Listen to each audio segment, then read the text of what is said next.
Chapter 8, Southern Sudan, 2008. It was like music, the sound of Akir's laugh.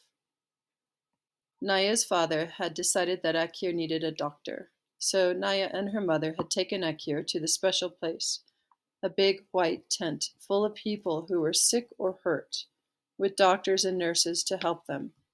After just 2 doses of medicine, Akir was nearly her old self again, still thin and weak, but able to laugh as Naya sat on the floor next to her cot and played a clapping game with her. The nurse, a white woman, was talking to Naya's mother. Her sickness came from the water, the nurse explained. She should only drink good, clean water. If the water is dirty, you should boil it for a count of 200 before she drinks it. Naya's mother nodded that she understood, but Naya could see the worry in her eyes. The water from the holes in the lake bed could be collected only in tiny amounts. If her mother tried to boil such a small amount, the pot would be dry long before they could count to 200. It was a good thing, then, that they would soon be returning to the village. The water that Naya fetched from the pond in the plastic jug could be boiled before they drank it. But what about next year at camp? And the year after that? And even at home, whenever Naya made the long, hot walk to the pond, she had to drink as soon as she got there.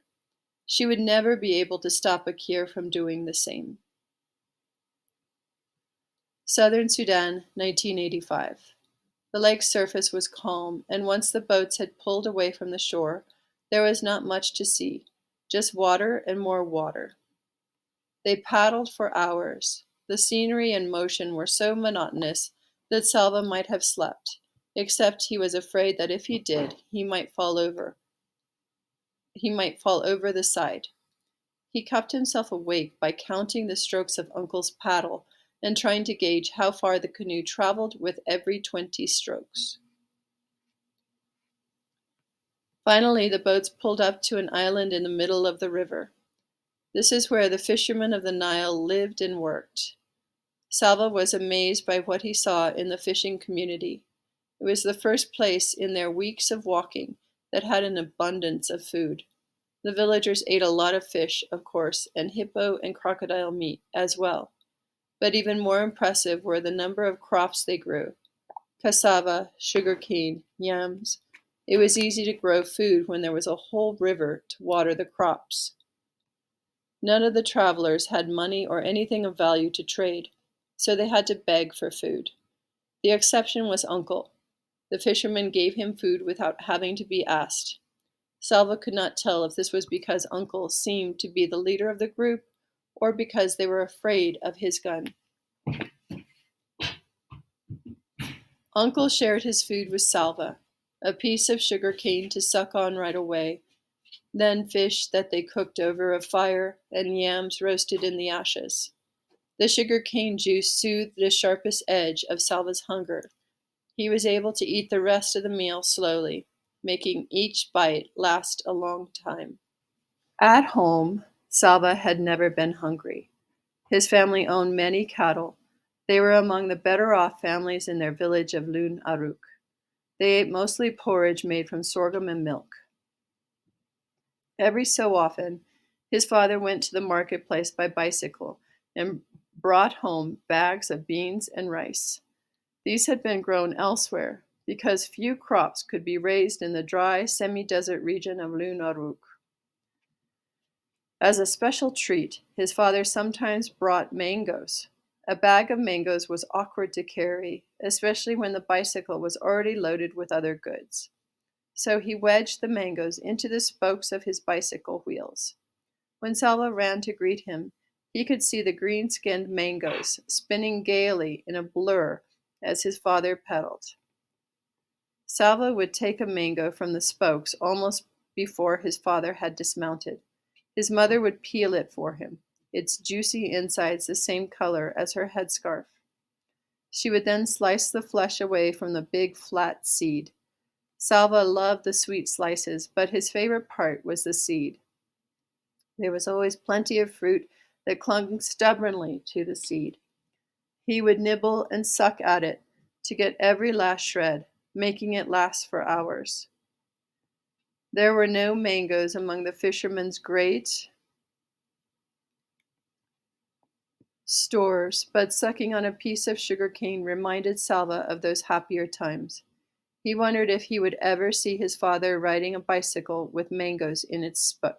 He wondered if he would ever again see his father riding a bicycle with mangoes in its spokes.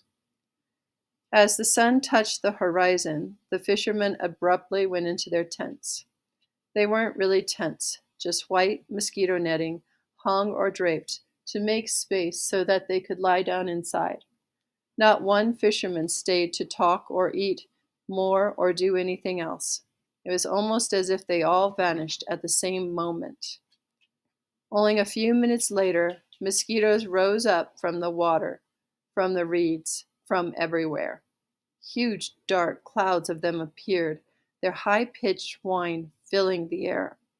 Thousands, maybe millions of hungry mosquitoes massed so thickly that in one breath Salva could have ended up with a mouthful if he wasn't careful. And even if he was, they were everywhere, in his eyes, nose, ears, on every part of his body. The fishermen stayed in their nets the whole night long. They had even dug channels from inside the nets to just beyond them so they could urinate without having to leave their little tents. It didn't matter how often Salva swatted at the mosquitoes, or that one swat killed dozens at a time. For every one he killed, it seemed that hundreds more swarmed to take its place. With their high, singing whine constantly in his ears, Salva slapped and waved at them in frustration all night long. No one in the group got any sleep.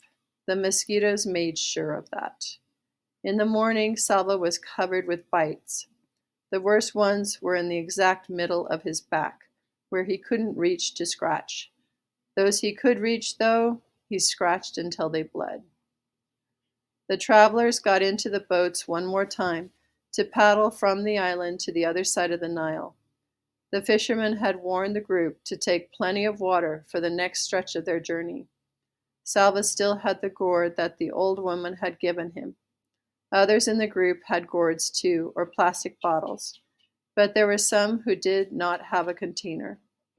They tore strips from their clothing and soaked them in a desperate attempt to carry at least a little water with them. Ahead lay the most difficult part of their journey, the Akobo Desert.